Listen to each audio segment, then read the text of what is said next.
দেখে নেব খেলার সময়ের শিরোনামগুলো। ফতুল্লা স্টেডিয়াম দেখে মর্মাহত বিসিবি সভাপতি 2026-এর মধ্যে সংস্কার কাজ শেষ করার প্রত্যাশা। নারায়ণগঞ্জ পৌর স্টেডিয়ামে বানানো হবে উইকেট, নির্মাণ করা হবে ইনডোর। ফতুল্লা মাঠটা দেখে আসলাম, আমার কান্না পাচ্ছিল। মাঠটার অবস্থা অত্যন্ত করুণ। আমরা দায়িত্ব নিয়ে বলছি যে একটা ইনডোর যদি কোনোভাবে ব্যবস্থা করতে পারি এখানে। বর্তমান গঠনতন্ত্রেই হতে হবে বিসিবির নির্বাচন, সংশোধনের নামে অরাজকতা না করার হুঁশিয়ারি রফিকুল ইসলামের। টালবাহানা না করে ভোটের সুস্পষ্ট রূপরেখার দাবি। এশিয়া কাপ সামনে রেখে সিলেটে টাইগারদের অনুশীলনে বৃষ্টির হানা। ফিটনেস ট্রেনার নাথান কেইলির অধীনে জেমস সেইশন লিটনদের মঙ্গলবার আসছে নেদারল্যান্ডস।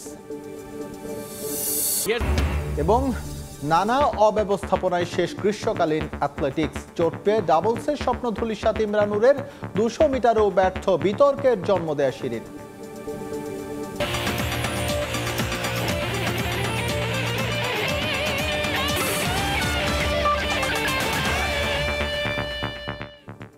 ফতুল্লা ক্রিকেট স্টেডিয়ামের বর্তমান অবস্থা মর্মাহত করেছে বিসিবি সভাপতি আমিনুল ইসলাম বুলবুলকে। সংস্কার কাজ 2026 সালের মধ্যে সম্পন্ন হবে বলে প্রত্যাশা তার।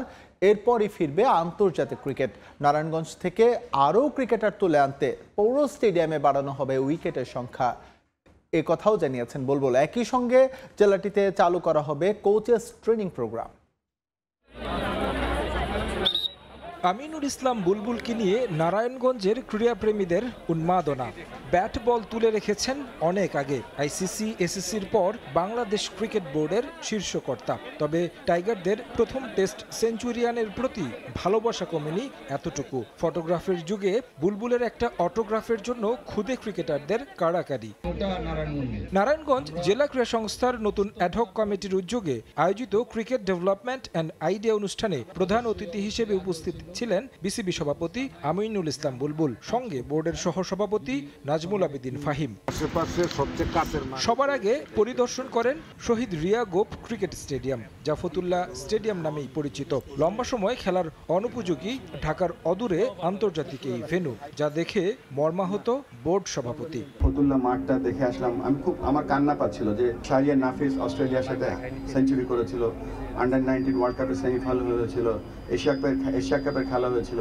সেই মাঠটার অবস্থা অত্যন্ত করুণ। নারায়ণগঞ্জে খেলে জিসান আলমের যে একটা অর্ধশত রান দেখলাম কালকে টপ এন্ড টি20-তে, আর যখন দেখছিলাম যে জিসানের 50 আর আজকে দেখলাম জিসান যেখানে প্র্যাকটিস করে, মানে এটা আমি মিলাতে পারছিলাম যে ওয়ার্ল্ড স্ট্যান্ডার্ডে সে 50 করছে টি20 ক্রিকেটে, আর তার প্র্যাকটিস ফ্যাসিলিটি এখানে কি। শাহরিয়ার হোসেন বিদ্যুৎ, জাহাঙ্গীর আলম, রনি তালুকদারদের মতো ক্রিকেটার উঠে এসেছেন নারায়ণগঞ্জ থেকে। তবে পর্যাপ্ত ফ্যাসিলিটির অভাবে সেই পথ বন্ধ হওয়ার পথে। স্থানীয় সংগঠকরা তুলে ধরেছেন তাদের চাহিদা। নতুন অ্যাডহক কমিটি নারায়ণগঞ্জের অচল ক্রীড়াঙ্গন পুনরায় সচল করতে নিচ্ছে সব উদ্যোগ। আমি একটু আবদার করতে চাই যে আমাদেরকে সাহায্য করেন, এই নারায়ণগঞ্জবাসীকে, এই নারায়ণগঞ্জের ক্রীড়া জগৎকে আপনারা একটু সহযোগিতা করেন। আপনাদের একটু সহযোগিতা, আমরা আপনাদেরকে নিয়ে যাব সেই 80-র দশকে, সেই 90-র দশকে, যেই সময় আমাদের এই ক্রীড়াঙ্গনকে 64টা জেলা ভয় পাইতো। এই 63টা জেলা ভয় পাইতো শুধু একটা জেলাকে, সেই জেলার নাম কি? নারায়ণগঞ্জ। আপনাদের থেকে যদি একটু সাহায্য পাই, এই ছেলে মেয়েগুলিকে আমরা ভবিষ্যৎ করে দিতে পারবো, সেই ধরনের ভবিষ্যৎ যেটা নিয়ে আপনারা গর্ব করতে পারবেন। পৌর স্টেডিয়াম পরিদর্শনের পর জেলার নারী ক্রিকেটারদের ফ্যাসিলিটি দেখতে নারায়ণগঞ্জ সরকারি বালিকা বিদ্যালয়েও পরিদর্শন করেন বিসিবি কর্তারা। সেখানেও তাদের ঘিরে দেখা গেল শিক্ষার্থীদের ব্যাপক আগ্রহ। আশ্বাস দিলেন জেলার সকল ক্রিকেট ফ্যাসিলিটি বৃদ্ধির। আমরা কিছু প্র্যাকটিস ফ্যাসিলিটি, যেমন ধরেন যে এই যে এখানে 3টা উইকেট কেন থাকবে, এখানে থাকা উচিত অ্যাটলিস্ট 15টা থেকে 20টা উইকেট। সো সেই চেষ্টা আমরা করব। আমরা দায়িত্ব নিয়ে বলছি যে আমাদের যে কোচ তৈরির যে আমাদের প্ল্যানটা আছে, এবং নারায়ণগঞ্জকে আমরা উইদিন 1 থেকে 1.5 বছরের মধ্যে আমরা এতটাই স্বাবলম্বী করার চেষ্টা করব যে নারায়ণগঞ্জকে আর ঢাকায় যেতে হবে না। আমরা চেষ্টা করব, প্রতিশ্রুতি দিতে পারছি না, একটা ইনডোর যদি কোনোভাবে ব্যবস্থা করতে পারি, এখানে কোনো লো কস্ট ইনডোর করতে পারি, এবং এই আউটডোর ফ্যাসিলিটিটা যদি ডেভেলপ করতে পারি, খুব অনায়াসেই আমরা একটা হাই পারফরমেন্স সেন্টার এখানে করতে পারবো। বিসিবির পাশাপাশি জেলা প্রশাসনের মাধ্যমে মাঠ প্রাপ্তির প্রত্যাশা নারায়ণগঞ্জ জেলা ক্রীড়া সংস্থার। তারেক হাসান শিমুল, সময় সংবাদ, নারায়ণগঞ্জ। বর্তমান গঠনতন্ত্রে হতে হবে ক্রিকেট বোর্ডের নির্বাচন। এনএসসি এবং অনির্বাচিত কিছু মানুষকে দিয়ে নির্বাচনের আগে গঠনতন্ত্র সংশোধনের নামে অরাজকতা তৈরি করা যাবে না। প্রয়োজন হলে নির্বাচিত ব্যক্তিদের মাধ্যমে পরে সংস্কার করতে হবে বলে মন্তব্য করেছেন ঢাকা ক্রিকেট ক্লাব অর্গানাইজার্স অ্যাসোসিয়েশনের আহ্বায়ক রফিকুল ইসলাম বাবু। টালবাহানা না করে নির্বাচনের সুস্পষ্ট রূপরেখা দেওয়ারও দাবি জানিয়েছেন ঢাকার ৭৬ ক্লাবের সমন্বয়ে গঠিত এই সংগঠনের নেতৃবৃন্দ। ক্লাব সংগঠকদের অসম্মান করে দেয়া সাবেক প্রেসিডেন্ট ফারুক আহমেদের বিভিন্ন বক্তব্যের প্রতিবাদও জানিয়েছেন তারা। বিসিবিতে এই সময়টায় এই ঘটনাগুলো খুব স্বাভাবিক। নির্বাচন এলে এই পাল্টাপাল্টি সংবাদ সম্মেলন, আলোচনা, বৈঠক এখানে সাধারণ ঘটনা। আগের ১৭ বছর মানুষগুলো ছিল ভিন্ন, এখন কুশীলব বদলে এসেছেন নতুন কিছু মানুষ, এই যা মৌলিক পার্থক্য। কিন্তু আলোচনার বিষয়বস্তু থেকে কাঁদা ছোড়াছুড়ি সবই রয়ে গেছে একই রকম। মঞ্চে আসন গ্রহণ করার জন্য অনুরোধ করছি। তবে এবারের অবস্থাটা একটু ভিন্ন, সেটা মানতেই হবে। অন্তর্বর্তীকালীন সরকার ক্ষমতায় থাকায় ক্রিকেট বোর্ডে এখন একক আধিপত্য নেই কোনো রাজনৈতিক দলের। বলা যেতে পারে নির্বাচনটা এখনো অনেক বেশি উন্মুক্ত, আর সে কারণেই হয়তো হইচইটাও একটু বেশি। তবে সব ছাপিয়ে আলোচনায় বিসিবির গঠনতন্ত্র। ফ্যাসিবাদের আইন কানুন দিয়ে আর বোর্ড চলবে না বলে ক্রীড়া উপদেষ্টা হুঁশিয়ারি দিলেও তাতে খুব একটা তোয়াক্কা করছে না ক্লাব সংগঠকরা। তাদের দাবি বর্তমান গঠনতন্ত্রেই হতে হবে নির্বাচন, সংস্কার যদি কিছু করতেই হয় তা হবে নির্বাচিতদের হাত ধরে। বর্তমান যে গঠনতন্ত্র আছে সেটার আলোকে হবে, তবে কিছু অবজারভেশনে যেগুলি সংস্কার করার প্রয়োজন মনে করছে সেগুলি কিছু মতামত দিয়েছে, যেটা আমরা মনে করি যে আফটার ইলেকশন সেটা করা সম্ভব এবং বোর্ডের নির্বাচিত যারা ডিরেক্টর পরিচালক যারা আসবে তাদের মাধ্যমে এটা করা সম্ভব এবং যদি যৌক্তিক কোনো বিষয় হয় এবং সেটার দিকে আমরা যাচ্ছি। ঢাকার ৭৬ ক্লাবের আধিপত্য বিসিবির নির্বাচনে বরাবরই সবচেয়ে বেশি। তাদের সমর্থন দেয়া ব্যক্তিদের জন্য পরিচালক হওয়াটা খুব সহজ, তাই এ সময়ে তাদের চটাতে চায় না কেউই। তবে সাবেক প্রেসিডেন্ট ফারুক আহমেদ হাঁটছেন ভিন্ন পথে। বিভিন্ন গণমাধ্যমে দেয়া তার সাক্ষাৎকারগুলোতে ক্ষুব্ধ ক্লাব কর্তারা। আপত্তিকর যে কোনো কিছুই অবশ্যই সেটা নিন্দনীয়। সেটা ফারুক আহমেদ করুক আর যেই করুক, সবাই দেখতেছে তো যে ফারুক আহমেদ কি করতেছে, কি বলছে, এটা সবাই দেখতেছে, গোপনে করতেছে না তো। বাতাসে গুঞ্জন আছে নির্বাচন নয়, বোর্ড চায় অ্যাডহক কমিটি। কিন্তু ক্লাব সংগঠকদের সহজ কথা, নির্বাচন ব্যতি রেখে কোনো কিছু নিয়েই ভাবছেন না তারা। আমরা চাই যে এগুলি সবকিছু বাদ দিয়ে আমরা যথাসময়ে নির্বাচন হবে এবং আপনারা হয়তো ২-১ দিনের ভিতরেই বুঝতে পারবেন যে বোর্ড কোন দিকে যাচ্ছে। নিয়ন মোহাইমিন, সময় সংবাদ, ঢাকা। বৃষ্টির বাধায় সিলেট অনুশীলন পণ্ড হয়েছে বাংলাদেশ দলের। তবে ট্রেনার নাথান কেইলির অধীনে জিম সেশন করেছেন লিটন মোস্তাফিজরা। সিলেটে গিয়ে গেল বুধবার থেকে টানা স্কিল ট্রেনিং এর মধ্যে ছিলেন ক্রিকেটাররা। এদিন ম্যাচ সিনারিওতে অনুশীলন করার কথা ছিল তামিম তাসকিনদের, কিন্তু এদিন সকাল থেকে থেমে থেমে বৃষ্টি হওয়ায় অনুশীলন স্থগিত করে টিম ম্যানেজমেন্ট। যদিও মাঠের অনুশীলন করতে না পারলেও এশিয়া কাপের কঠিন চ্যালেঞ্জের আগে নিজেদের ফিট রাখতে জিমে ঘাম ঝরিয়েছেন ইমন, তানজিম সাকিবরা। দুপুর ২টা থেকে টানা ১.৫ ঘন্টা জিম সেশন করেন তারা। সোমবার সন্ধ্যায় টাইগারদের আবারও ম্যাচ সিনারিওতে অনুশীলন করার কথা রয়েছে। মঙ্গলবার বাংলাদেশে আসবে নেদারল্যান্ডস। এরপর ৩০ আগস্ট ৩ ম্যাচের টি-20 সিরিজের প্রথম ম্যাচে লিটনের দলের মুখোমুখি হবে ডাচরা।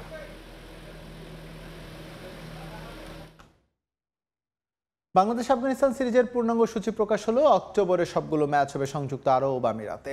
হোয়াইট বল সিরিজে ৩টি করে ওয়ানডে ও ৩টি করে টি-20 খেলবে দুদল। শারজায় ২ অক্টোবর শুরু হবে টি-20 সিরিজ। একই ভেন্যুতে বাকি দুটি ম্যাচ হবে ৩ ও ৫ অক্টোবর। এরপর আবুধাবিতে ৮, ১১ ও ১৪ অক্টোবর মাঠে করাবে ওডিআই সিরিজ। এর আগে ৯ থেকে ২৮ সেপ্টেম্বর আরব আমিরাতে অনুষ্ঠিত হবে এশিয়া কাপ। মহাদেশীয় শ্রেষ্ঠত্বের আসরে একই গ্রুপে খেলবে বাংলাদেশ ও আফগানিস্তান। এশিয়া কাপের পর মাত্র ৪ দিনের ব্যবধানে মধ্যপ্রাচ্যের দেশটিতে দ্বিপাক্ষিক সিরিজে মুখোমুখি হবে দুদল। গত বছর নভেম্বরে শারজায় সবশেষ দ্বিপাক্ষিক সিরিজে আফগানদের মুখোমুখি হয়েছিল বাংলাদেশ। ৩ ম্যাচ ওয়ানডে সিরিজে ২-১ ব্যবধানে হেরেছিল শান্ত মিরাজরা। টাইগারদের পেস বিপ্লবে নতুন সংযোজন আল ফাহাদ। বয়সভিত্তিক দলে নিজের গতির তাণ্ডবে এরই মধ্যে প্রতিভার স্বাক্ষর রাখছেন মৌলভীবাজারে বেড়ে ওঠা এই ডানহাতি পেসার। সবশেষ ত্রিদেশীয় সিরিজের সর্বোচ্চ উইকেট শিকারীর আসন্ন যুব বিশ্বকাপে ফেভারিট মানছেন বাংলাদেশকে। এই সংস্করণে আরও একটা শিরোপা চান ফাহাদ। তবে মূল লক্ষ্যটা জাতীয় দলকে ঘিরে সার্ভিস দিতে চান লম্বা সময়ের জন্য। বিস্তারিত জানাচ্ছেন সাব্বির মিথুন।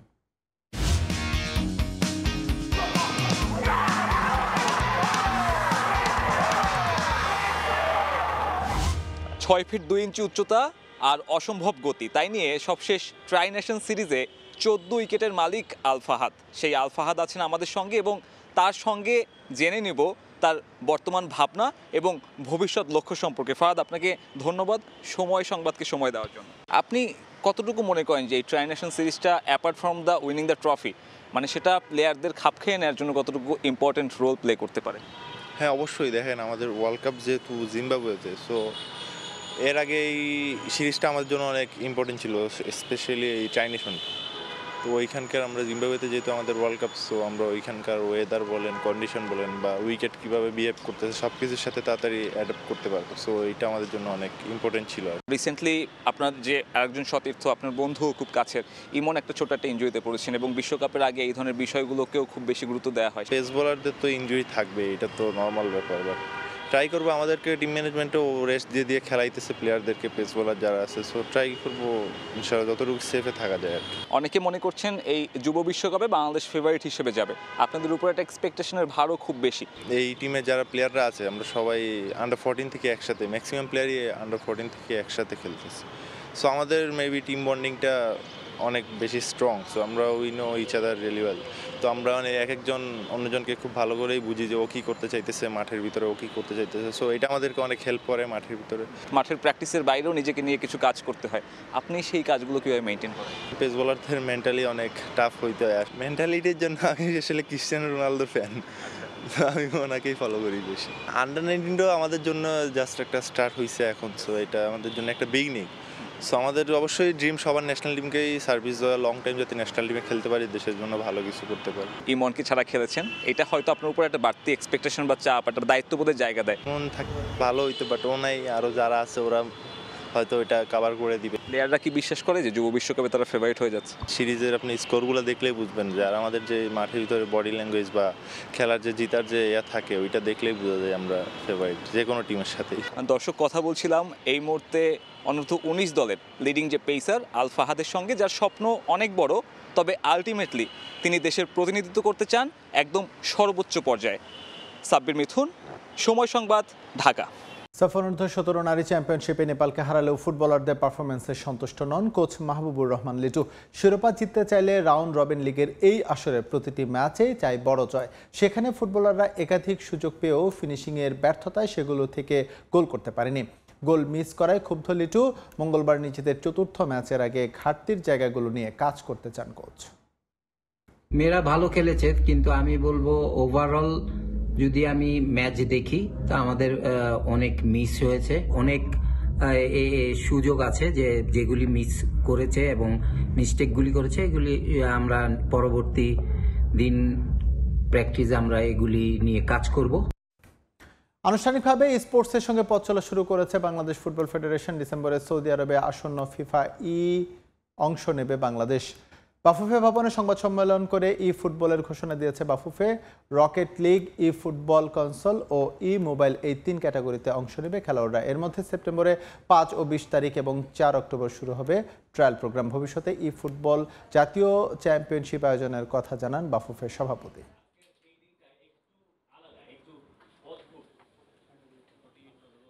বলতে পারেন অলমোস্ট একটা প্রফেশন, যদি কেউ এটা মানে স্পোর্টটাকে ওভাবে দেখতে চায়।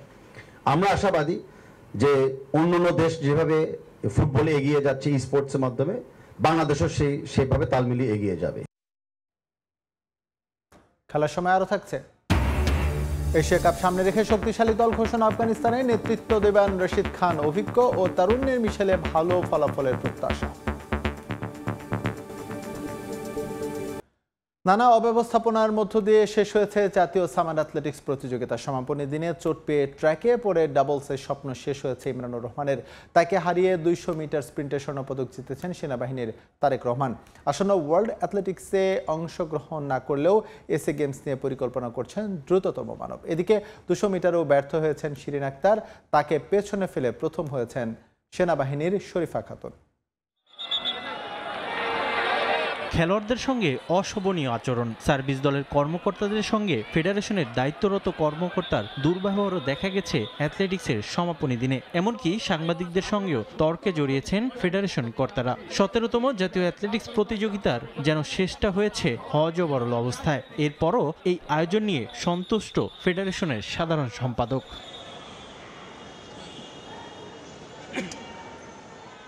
সমাপনী দিনে মূল আকর্ষণ ছিল 200 মিটার স্প্রিন্ট। ডাবলের প্রত্যাশা পূরণ হয়নি ইমরানুর রহমানের। দ্রুততম মানবের খ্যাতি অর্জন করলেও এই ইভেন্ট সম্পূর্ণ করতে পারেননি তিনি। দৌড় শুরুর পর চোট নিয়ে ট্র্যাক ছাড়তে হয়েছে তাকে। 21.9 সেকেন্ডে 200 মিটার শেষ করে প্রথম হয়েছেন সেনাবাহিনীর তারেক রহমান। আমার কাছে অনেক ভালো লাগছে, এটা আমার ফার্স্ট স্বর্ণপদক। এই সহ 2বার ন্যাশনাল মিট করলাম, 2বার ইনশাল্লাহ এবার ফার্স্ট স্বর্ণপদক পেয়েছি। রেকর্ড 16 বারের দ্রুততম মানবী শিরিন আক্তার 100 মিটার স্প্রিন্টের ফলাফলে অসন্তোষ জানিয়ে চ্যালেঞ্জ করেছিলেন। এবার 200 মিটারেও সোনা জিততে পারেননি তিনি। তবে এই ইভেন্টে তাকে পেছনে ফেলে প্রথম হয়েছেন সেনাবাহিনীর শরীফা খাতুন। প্রথমবারের মতো 200 মিটার স্প্রিন্টে স্বর্ণপদক জিতে উচ্ছ্বসিত তিনি। আসলে আমি কখনো ভাবি নাই যে আমি 200 মিটারে গোল মারবো। আমি মেন 400 মিটার প্লেয়ার, 400 মিটার আমি গোল্ড মেডেলিস্ট। তো যে কোনো কারণে এবার 400 মিটার খেলা হয়নি, তো 200 100 ট্রেনিং করা হয়নি, শুধু 400ই ট্রেনিং করছি। তো 400 ট্রেনিং করে আমার 200 যে এত ভালো হবে আমি নিজেই জানি না যে আমার এত ভালো হবে। ইমরান ছাড়াও এবারের প্রতিযোগিতায় ইনজুরিতে পড়েছেন বেশ কিছু অ্যাথলেট, যার প্রধান কারণ সূচিতে অসামঞ্জস্যতা। এ বিষয়ে ফেডারেশনের সাধারণ সম্পাদককে প্রশ্ন করা হলে কৌশলে এড়িয়ে যান তিনি। তবে এখান থেকে খেলোয়াড়দের নিয়ে আসন্ন আন্তর্জাতিক প্রতিযোগিতায় অংশ নেওয়ার কথা জানান তিনি। সামনে কয়েকটি আন্তর্জাতিক মিট আছে, এই আন্তর্জাতিক মিটে আমরা পার্টিসিপেশন করার জন্য আমাদের এই 3 দিন ব্যাপী যে প্রতিযোগিতা হয়েছে এই প্রতিযোগিতা থেকে আমরা বাছাই করব। এবারের জাতীয় সামার অ্যাথলেটিক্সে আধিপত্য দেখিয়েছে বাংলাদেশ সেনাবাহিনী। মোট 40টি ইভেন্টে সর্বোচ্চ 26টি স্বর্ণপদক জিতেছে তারা। রিফাতুল ইসলাম মিরন, সময় সংবাদ। সর্বোচ্চ আগ্রহ দেখিয়ে 2029 ক্লাব বিশ্বকাপের আয়োজক সত্ত্ব পাচ্ছে না কাতার। কারণটা আসরের সময় পরবর্তী আসর জুন জুলাইয়ে আয়োজন করার বিষয়ে চূড়ান্ত সিদ্ধান্ত নিয়েছে ফিফা। তবে সে সময় তীব্র গরম থাকবে মধ্যপ্রাচ্যের দেশটিতে, তাই আসর ডিসেম্বরে আয়োজন করার প্রস্তাব দিয়েছিল কাতার। কাতারে 2022 ফিফা বিশ্বকাপ এখনো গেঁথে আছে ভক্তদের মনে। আয়োজন, নিরাপত্তা, দর্শকদের জন্য সুযোগ সুবিধা সব মিলে ভিন্ন রকম আসর উপহার দিয়েছিল মধ্যপ্রাচ্যের দেশটি। মুসলিম দেশ সম্পর্কে পুরো বিশ্বের ধারণা বদলে দিয়েছিল কাতার। তবে এবার আরও একটা বিশ্বকাপের আয়োজক হিসেবে ফিফার পছন্দের তালিকায় থেকেও শেষ পর্যন্ত আর আয়োজক সত্ত্ব পাচ্ছে না দেশটি। তবে সেই আসরের সময় নিয়েছিল নানা আলোচনা। ফিফার কাছে কাতারের প্রস্তাব ছিল ডিসেম্বরে যেন আয়োজন করা হয় এই টুর্নামেন্ট, কিন্তু ফিফার কাছ থেকে মেলেনি গ্রিন সিগন্যাল। টুর্নামেন্টের সময় নিয়ে এবার চূড়ান্ত সিদ্ধান্ত নিয়েছে বিশ্ব ফুটবলের নিয়ন্ত্রক সংস্থা। ফিফা সূত্রে গণমাধ্যম দ্য গার্ডিয়ানের খবর, গ্রীষ্মকালে অর্থাৎ জুন জুলাইয়েই আয়োজিত হবে পরবর্তী ফিফা ক্লাব বিশ্বকাপ, কিন্তু সে সময় তীব্র গরম থাকবে কাতারে, যার কারণে শীতে আসর আয়োজন করতে চেয়েছিল মধ্যপ্রাচ্যের দেশটি। তবে তখন আয়োজন করলে নানা সমস্যার সম্মুখীন হতে হবে বিশ্ব ফুটবল নিয়ন্ত্রক সংস্থাকে। ফিফার যুক্তি, ওই সময় টুর্নামেন্ট আয়োজন করলে ইউরোপিয়ান ঘরোয়া লিগগুলোর সঙ্গে সাংঘর্ষিক হবে টুর্নামেন্ট, টানা খেলা চালানো কঠিন হয়ে যাবে। তাই লিগ মৌসুম শেষেই আয়োজন করা হবে ক্লাব বিশ্বকাপ। যদিও মৌসুম শেষে ফুটবলারদের বিশ্রামের বদলে টানা ম্যাচ খেলানোর ব্যাপারে এবার নানা সমালোচনা হয়েছিল একাধিক ক্লাবের পক্ষ থেকে। তবে নিজেদের সিদ্ধান্তে অনড় ফিফা। বিকল্প হিসেবে ভাবা হচ্ছে মরক্কো ও স্পেনের নাম। 2030 বিশ্বকাপের আয়োজকের তালিকাতেও আছে এই দুই দেশ। নতুন আসরে টুর্নামেন্টের কাঠামোগত পরিবর্তন হবে। এবার 32 দলের টুর্নামেন্ট হলেও সামনের আসরে বাড়ানো হবে দল সংখ্যা। যদিও সেটা 48 দল নয়, তৈরি করা হবে নতুন ফরম্যাট। দল নির্বাচন নিয়েও থাকবে নানা নির্দেশনা। আগে অনুষ্ঠিত হবে বাছাই পর্ব, নকআউট ম্যাচে, যেখানে জয়ী দলগুলো মূল পর্বে জায়গা। লা লিগায় নিজেদের দ্বিতীয় ম্যাচে দীর্ঘ 24 বছর পর ফেরা রিয়াল ওভেইদার মুখোমুখি হবে রিয়াল মাদ্রিদ। লম্বা সময় পর লা লিগায় প্রত্যাবর্তন হওয়া এই দলের বিপক্ষে জয়ের লক্ষ্যে মুখিয়ে লস ব্ল্যাঙ্কোস। তবে 24 বছর পর ফেরাটা জয় দিয়ে রাঙাতে চাইবে রিয়াল ওভেইদাও। ম্যাচ শুরু আজ রাত 1টায়। নতুন মৌসুমের শুরুটা হয়েছে প্রত্যাশিতভাবেই। গেল মৌসুমের সব ব্যর্থতা পেছনে ফেলে এবার ঘুরে দাঁড়ানোর মিশন লস ব্লাঙ্কোদের সামনে। সেই মিশনে রিয়ালের গুরু শাবি আলোনসোকে নিয়ে পুরনো মাদ্রিদ দেখার অপেক্ষায় ভক্তরা। চ্যাম্পিয়ন্স লিগ জিততে না পারা, লা লিগার ট্রফি হাতছাড়া হওয়া কিংবা ক্লাব বিশ্বকাপ ব্যর্থতা, কোনো কিছুই গেল মৌসুমে পক্ষে ছিল না মাদ্রিদের দলটার। লা লিগায় এবার শুরু থেকেই সিরিয়াস মাদ্রিদিস্তারা। মৌসুমের শুরুর ম্যাচেই ওসাসুনার বিপক্ষে জয় পায় এই দলটা, যদিও খানিক বেগ পোহাতে হয় সেই জয় তুলে নিতে। এবার রিয়ালের প্রতিপক্ষ দীর্ঘ 24 বছর পর লা লিগায় প্রত্যাবর্তন হওয়া রিয়াল ওভেইদা। মৌসুমে নিজেদের দ্বিতীয় ম্যাচে জিততে মুখিয়ে এই দলটা অপেক্ষাকৃত দুর্বল দলের বিপক্ষে মাঠে নামার আগে নিজেদের ঠিকঠাকভাবে গুছিয়ে নিয়েছে রিয়াল। তবে এ ম্যাচেও কোচ পাচ্ছেন না কামাভিঙ্গা, মেন্ডি, বেলিংহাম, এন্ড্রিকদের। কোচের ভরসার জায়গায় থাকবেন এমবাপ্পে, ভিনিসিউস, মাস্তানতুয়ানো, চুয়ামিনি, ভালভার্দেরা। এই ম্যাচে সাসপেনশন থেকে ফিরছেন রুডিগার। সম্ভাব্য 4-3-3 ফরমেশনে স্কোয়াড সাজানোর পরিকল্পনা কোচ শাবি আলোনসোর। তবে প্রতিপক্ষকে ছোট করে দেখছে না রিয়াল। দীর্ঘদিন পর ফিরে দলটা চমক দেখানোর চেষ্টা করবে, তাই তাদের রুখে দিতেই পরিকল্পনার ছক করছেন কোচ। ওভিদার বিপক্ষে এই ম্যাচটা আমাদের জন্য স্পেশাল। লা লিগায় নিজেদের জয়ের ধারা বজায় রাখতে হলে এই ম্যাচও জিততে হবে। আমাদের চেষ্টা থাকবে যেন ভালো পারফর্ম করতে পারি। আমাদের দলের প্রত্যেক খেলোয়াড় গুরুত্বপূর্ণ। স্কোয়াডের সবাই ভালো অবস্থানে আছেন। ক্লাব বিশ্বকাপের পর থেকে এখন পর্যন্ত আমরা খুব একটা সময় পাইনি স্কোয়াড গোছানোর, তবে ধীরে ধীরে আমরা গুছিয়ে উঠেছি। ভিনিসিয়াস ভালো অবস্থানে আছে। এমবাপ্পে দারুণ খেলোয়াড়, তাকে আমি সবসময় সাহায্য করি। মাস্তানতুয়ানো দলের নতুন সংযোজন, সেও ভালো করবে বলেই আমার প্রত্যাশা। এদিকে 24 বছর পর লা লিগায় ফিরে নিশ্চয়ই চমক দেখিয়ে মৌসুম শুরু করতে চাইবে রিয়াল ওভেইদা। 2025-এর জুনে সিডি মিরান্দেসের বিপক্ষে প্লে অফের ফাইনাল জিতে লা লিগায় জায়গা করে নেয় এই দলটা। সেজন্য জায়ান্ট রিয়াল মাদ্রিদের বিপক্ষে জিততে সব ধরনের পরিকল্পনার বাস্তবায়নের চেষ্টা করবে রিয়াল ওভেইদা। অতীত পরিসংখ্যানে যদিও ঢের পিছিয়ে রিয়াল ওভেইদা, কেননা শেষবার কোপা দেল রেতে 2002-এ মুখোমুখি হয় দু দল। এর আগে 2001-এ লা লিগায় মুখোমুখি হয়ে 1-1 গোলে ড্র করে দল দুটি।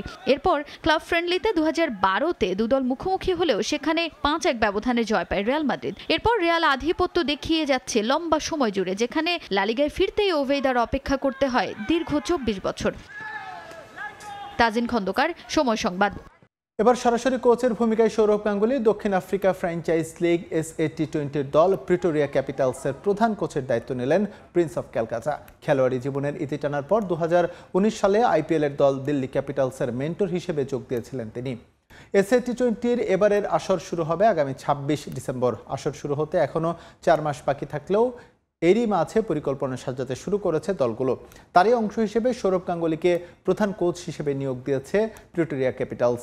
এর আগে ফ্র্যাঞ্চাইজিটির হেড কোচ ছিলেন জোনাথন ট্রট। JSW স্পোর্টসের মালিকানাধীন প্রতিষ্ঠান প্রিটোরিয়া ক্যাপিটালস। আগে থেকে এখানে ক্রিকেট পরিচালক হিসেবে দায়িত্ব পালন করছিলেন গাঙ্গুলী। এবার দায়িত্ব বদলে মাঠের ক্রিকেটের সঙ্গে নিজেকে সরাসরি সম্পৃক্ত করলেন ভারতের এই কিংবদন্তি ক্রিকেটার। এছাড়াও Board of Control for Cricket in India BCCI-এর সভাপতির দায়িত্বও পালন করেছেন সৌরভ গাঙ্গুলী। এশিয়া কাপ সামনে রেখে শক্তিশালী দল ঘোষণা করল আফগানিস্তান ক্রিকেট বোর্ড। 17 সদস্যের স্কোয়াডের নেতৃত্ব দেবেন রশিদ খান। অভিজ্ঞ মুজিবুর রহমান ও মোহাম্মদ নবীদের সঙ্গে স্পিন নির্ভর দলে আছেন আল্লাহ গজনফার ও নূর আহমেদ। এছাড়াও ব্যাটিংয়ে অভিজ্ঞ রহমানুল্লাহ গুরবাজ ও ইব্রাহিম জাদরানের সঙ্গে দলে জায়গা পেয়েছেন তরুণ সদিকুল্লাহ আতাল।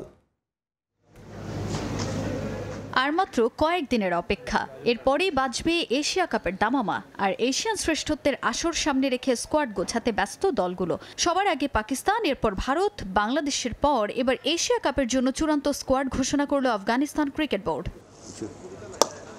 ক্রিকেট বিশ্বের বর্তমান সময়ের অন্যতম শক্তিশালী স্পিন নির্ভর দল আফগানিস্তান। এশিয়া কাপ সামনে রেখে 17 সদস্যের দল ঘোষণা করল দেশটির ক্রিকেট বোর্ড, যেখানে স্বাভাবিকভাবেই স্পিনারদের আধিপত্য, অভিজ্ঞতা আর তারুণ্যের মিশেলে দারুণ এক দল ঘোষণা করল ACB।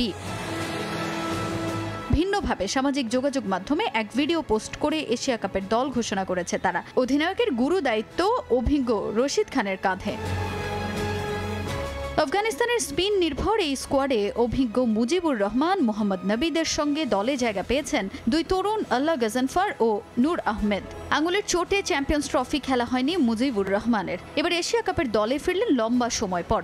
এছাড়াও শারজাতে 6 উইকেট নিয়ে বাংলাদেশের ব্যাটিং লাইন আপ ধসিয়ে দেওয়া গজনফারও আছেন এই দলে। আছেন IPL-এ 10 কোটি রুপিতে বিক্রি হয় স্পিনার নূর আহমেদও। এশিয়া কাপের ঘোষিত এই স্কোয়াডে আছেন অভিজ্ঞ ব্যাটার রহমানুল্লাহ গুরবাজ, ইব্রাহিম জাদরান, দারওয়েজ রাসুলি, আজমাতুল্লাহ ওমরজাই, করিম জানাত, গুলবাদিন নাইবরা। তাদের সঙ্গে জায়গা পেয়েছেন গত বছর ইমার্জিং এশিয়া কাপের player of the tournament Siddiqullah অতল। এদিকে সংযুক্ত আরব আমিরাতকে একরকম আফগানিস্তানের হোম ভেন্যু হিসেবেই বিবেচনা করা হয়। এশিয়া কাপের আগে সেখানেই ত্রিদেশীয় সিরিজ খেলবে দলটা। পাকিস্তান ও ইউএইর বিপক্ষে সিরিজে চূড়ান্ত কম্বিনেশন দেখে নেবে তারা। গেল কয়েক বছর ধরে উন্নতি করতে থাকা আফগানদের এশিয়া কাপে সমীহ করতে হবে অন্য সব দলেরই। তাজিন খন্দকার, সময় সংবাদ। ঝালকাঠিতে অনুষ্ঠিত হয়েছে ঐতিহ্যবাহী নৌকা বাইচ প্রতিযোগিতা। আবহমান বাংলার এই জনপ্রিয় খেলা দেখতে নদী পাড়ে ভিড় করে হাজারো মানুষ। দেশের ঐতিহ্যবাহী এই সংস্কৃতি ধরে রাখতে সব ধরনের সহযোগিতা অব্যাহত রাখা হবে বলে জানায় জেলা প্রশাসক। পলাশ রায়ের পাঠানো তথ্য ও শামীম হোসেনের ছবিতে রিপোর্ট।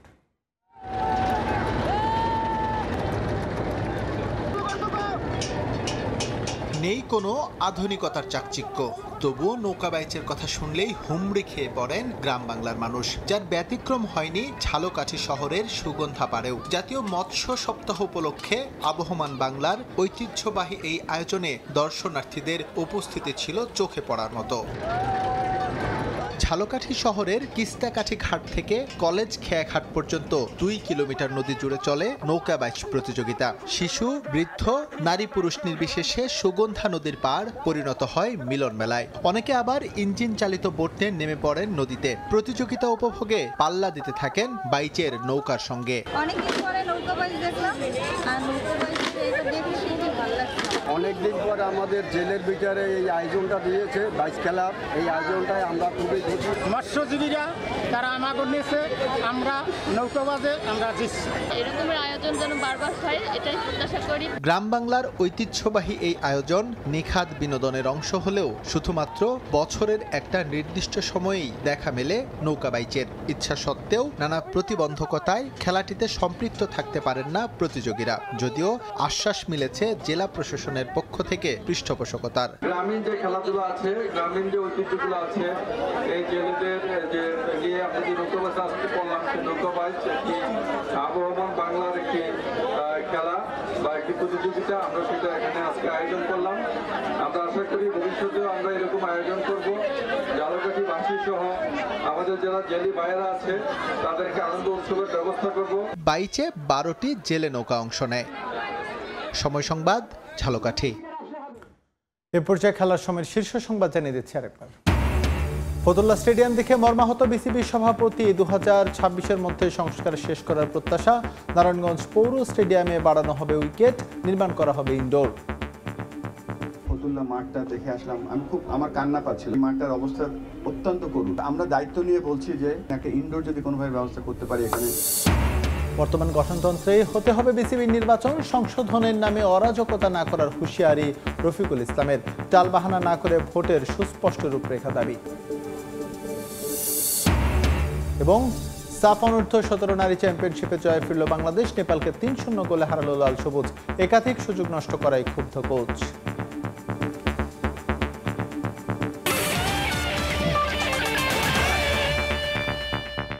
এই ছিল খেলার সময়ের এখনকার আয়োজন। সঙ্গে থাকুন সময়ের।